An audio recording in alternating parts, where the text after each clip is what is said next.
Bapak Ibu terkasih, beberapa orang bertanya, kenapa saya harus di-mentoring? Bapak Ibu terkasih, jika Anda ada seorang prajurit Kristus, maksud saya adalah gini, Anda adalah orang in charge dalam sebuah pelayanan, maka penting sekali Anda harus di bawah mentoring seseorang.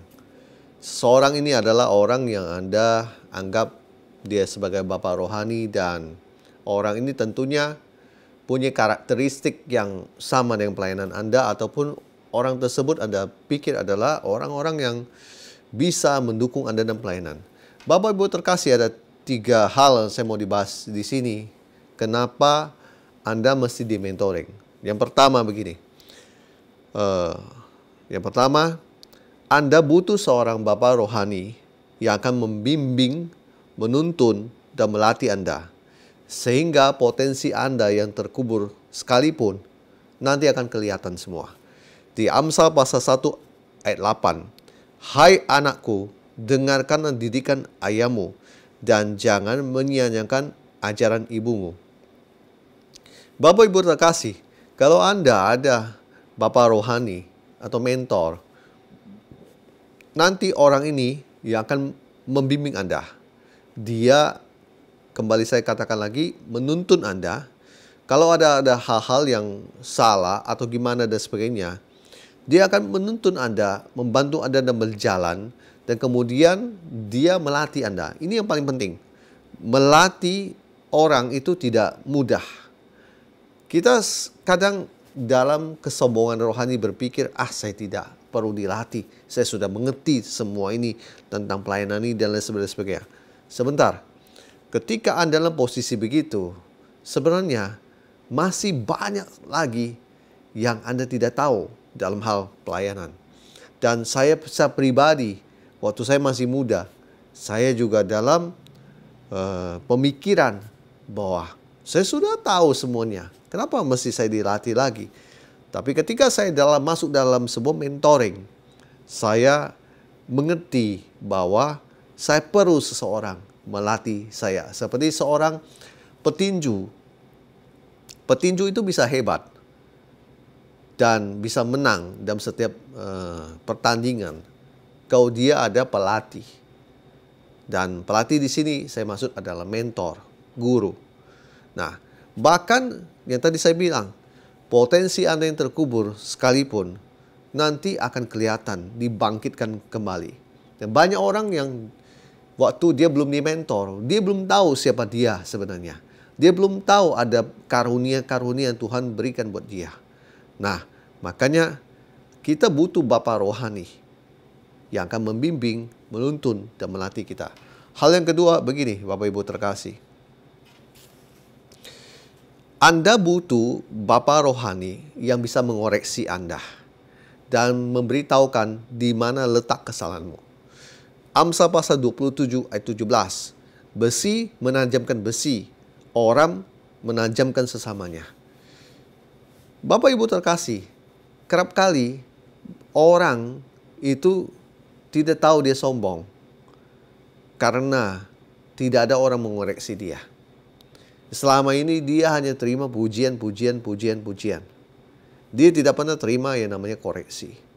Atau dia terima koreksi, Bapak Ibu terkasih, tetapi koreksi dari orang yang salah, yang mengakibatkan bukan membuat dia semakin maju. Tapi koreksi yang salah ini yang saya maksudkan, dia maksudnya sudah baik, tapi dapat masukan-masukan yang bukan membuat dia pelayanannya makin baik, tapi makin membuat dia minder, membuat dia merasa tidak percaya diri. Nah, oleh sebab itu saya mau bilang begini, hanya Bapa rohani kita yang kenal kita. Dan saya pribadi, saya selalu mendengar apa kata mentor saya dibanding saya mendengar apa kata orang lain tentang saya. Buat saya itu tidak penting mereka mau berkata-kata. Karena mereka tidak kenal saya. Yang kenal saya adalah Bapak rohani saya. Dan Bapak rohani saya adalah orang in charge dalam hubungan kami selama ini. Jadi dia lebih kenal saya, dia lebih tahu saya. Dan dia juga akan tahu saya ini sombong atau tidak. Kalau orang lain 10 orang boleh berkata bahwa saya sombong misalnya. Tetapi kalau Bapak rohani saya tidak berkata saya begitu, kenapa saya mesti merasa saya adalah orang seperti dikatakan orang Anda sombong? Bapak Ibu terkasih, seringkali kita ini butuh orang yang dekat dengan kita, yang tahu kita, yang mengerti kita. Orang tersebut adalah orang yang bisa mengoreksi kita. Ada orang-orang dari background seorang pengusaha, pembisnis, dan sebagainya. Ketika dia masuk dalam dunia rohani, orang tersebut adalah orang leader. Jadi dia susah untuk dikoreksi. Karena dia udah biasa memimpin. Dia biasa punya anak buah. Nah, oleh sebab itu butuh seorang bapa rohani yang bisa mengoreksi, memberitahu di mana letak kesalahan dia, supaya next kesalahan ini jangan diulangi lagi. Proses pemuritan itu biasa mendewasakan karakter kita, Bapak Ibu terkasih. Saya bilang ini penting sekali. Jadi banyak orang tidak dewasa karena tidak pernah mengalami namanya proses pemuritan. Dia tidak punya bapak rohani. Makanya tidak ada orang bisa mengoreksi dia. Sama ini dia hidup sendiri. Nah, Amsal 27 ayat 17 tadi sudah berkata yang jelas. Besi menajamkan besi. Kita butuh bapak rohani. Haleluya. Hal yang ketiga begini. Berjalan bersama tim akan lebih baik daripada Anda menjadi seorang single fighter. Pengkhotbah pasal 4 ayat 9. Berdua lebih baik daripada seorang diri, karena mereka menerima upah yang baik dalam jerih payah mereka. Saya punya semua gambaran dalam dunia profetik. Di mana gini, Bapak Ibu terkasih. Kalau Anda dalam peperangan, Anda itu nggak bisa berjalan sendiri. Kalau kita dalam peperangan, di dalam dunia profetik, kami punya timnya. Kami tidak berjalan sendiri. Dan saya mau kasih tahu, posisi orang-orang yang diletakkan di garis depan adalah posisi orang yang rentan. Biasanya ditembak jatuh oleh iblis.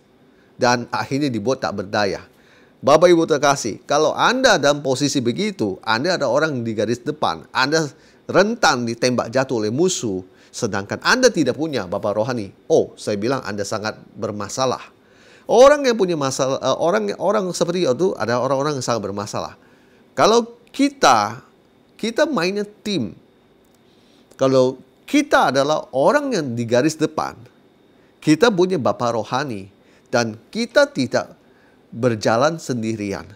Tapi kita ada orang-orang yang menopang. Dan saya mau bilang begini, saya memang tidak berjalan dengan orang yang lebih kuat. Tapi saya berjalan dengan orang yang lebih berpengalaman. Yaitu bapak rohani saya. Itu mentor saya. Kalau katakan kita ditembak jatuh oleh musuh, mentor kita lah yang menolong biasanya dan menyelamatkan kita. Kemudian mentor itu yang akan memberikan pengarahan. Bahkan dalam beberapa kasus tertentu, saya sebagai mentor, saya banyak membantu murid-murid saya untuk menyelesaikan masalah dia yang ada. Jangan heran kalau orang tersebut, yaitu murid-murid kita, akan cepat bangkit kembali. Dan kemudian orang tersebut siap kembali berperang lagi di garis depan. Nah, Bapak Ibu terkasih. Bapak Ibu terkasih, perhatikan Elisa. Dia ikut sama Nabi Elia kurang lebih 8 tahun. Pada akhirnya kita bisa melihat bahwa Elisa mendapat urapan double anointing, urapan ganda dari Nabi Elia. Kita semua ini tidak menjalani pemuritan seumur hidup. Banyak orang, anak muda khususnya dalam dunia pelayanan sekarang, malas untuk dia mau menjalani namanya pemuritan, apalagi punya mentor. Dia merasa dia sanggup, dia merasa dia mampu untuk berjalan sendiri. Padahal dia masih kurang pengalaman. Dan ketika dia dalam pelayanan, dia bertemu dengan banyak masalah yang ada. Di saat itulah Tuhan akan lewat Roh Kudus akan memberitahu bahwa dia sebenarnya dia butuh namanya mentor. Bapak Ibu terkasih, kita kalau tidak ada dalam pemuritan, kita akan menjalani sebuah proses pembentukan karakter seumur hidup. Nah, pembentukan ini tidak perlu sebenarnya sampai seumur hidup. kalau kita mau melerakan diri untuk diproses sama Tuhan lewat mentor, lewat pemuritan. Saya berharap dengan saya jelaskan kenapa butuh di mentoring ini, saya berharap ke depan Bapak Ibu terkasih, khususnya Anda anak muda, yang Anda adalah orang-orang di garis depannya, diletakkan di dalam peperangan. Anda mulai mencari siapa yang bisa menjadi mentor saya, supaya pelayanan Anda lebih wow, luar biasa. Supaya Anda lebih kuat, bukan hanya luar biasa. Supaya Anda karakternya dibuat oleh Tuhan semakin serupa dengan Kristus. Hanya orang yang punya mentor yang bisa karakternya diubahkan. Dan saya mau bilang, kalau Bapak Ibu terkasih saat ini belum menemukan orang yang tepat, berdoalah, minta kepada Tuhan Yesus supaya Dia tunjukkan kepada Bapak Ibu terkasih siapa orang-orang yang bisa menjadi mentor. Bapak Ibu terkasih, maju terus dalam melayani Tuhan. Tuhan Yesus memberkati kita semua. Haleluya. Amin.